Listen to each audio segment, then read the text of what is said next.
নমস্কাৰ দেশ বা দেশৰ বাহিৰৰ পৰা যেটো জুনা স্থানৰ পৰা চাই আছে আমাৰ ভিডিঅ'টো তাক আমাৰ ইউটিউব চেনেলৰ পৰা অসংখ্য ধন্যবাদ জনাইছো। আজি মই আইছো চিৰাজুলি অঞ্চলৰ শোণিতপুৰ জিলাত। মোৰ ঘৰ শোণিতপুৰ জিলাতেই, কিন্তু মই লগতে আইছো মই এটা মেচিন দিব নুৰ ইছলাম দাক। এইটো মেচিন মই ঘৰৰ পৰা মানে মাল পাতি মই গত লৈ আহি কিনে এটা মেচিনটো মই ফিটিং কৰি আছো। পিছত বৰ্তমান কাৰেণ্ট নাই, এইকাৰণে এয়া নুৰ ইছলাম দাক কাৰেণ্টটো টেপ মাৰি আছে। মই ঘৰত গৈছিলোঁ এটা মাল আনিবৰ কাৰণে,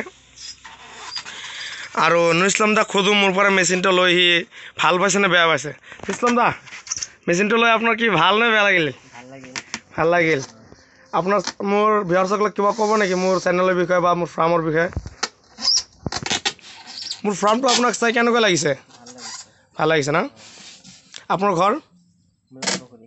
আপোনাৰ নাম? নুৰ ইছলাম। ইয়াতে নুৰ ইছলাম দা ফাৰ্মখন বনাব, নতুন ফাৰ্মাৰ হয়। এইটো মাৰিত ফাৰ্মখন বনাব। এয়া মইতো ইনকুবেটাৰত ব্যৱহাৰ কৰিছোঁ। কণ্ট্ৰলাৰ হ'ল 3001 আৰু এটা চুৰিৰ বক্স, আৰু হয় STC মিটাৰ, এটা বল্ব, এটা হোল্ডাৰ, ফেন। এইটো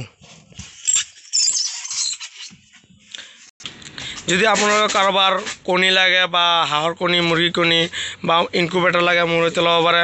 এই আৰু দুজন দাদা ইয়াতে আহিছে ফাৰ্মাৰ মেচিনৰ কথা সুধিবৰ কাৰণে। তেতিয়াহ'লে দাদাৰ লগত বলক আমি অলপ কথা পাতোঁ। দাদা, আপুনি যে মেচিনখন মোৰ পৰা এটা চাব আহিছে, তেতিয়াহ'লে বলক আমি আগতে দাদাৰ পৰিচয়টো ল'ম। দাদা, আপোনাৰ পৰিচয়টো দিয়ক। তেতিয়াহ'লে আজি এই ভিডিঅ'টো আমি ইয়াতে সমাপ্ত কৰিলোঁ। এই হ'ল আমাৰ হেড মেনেজাৰ, মোৰ স্কুল ফ্ৰেণ্ড। সি আৰু মই বনাব আহিছোঁ মেচিনটো। তেতিয়াহ'লে আজি ইয়াতে সমাপ্ত কৰিলোঁ। ধন্যবাদ।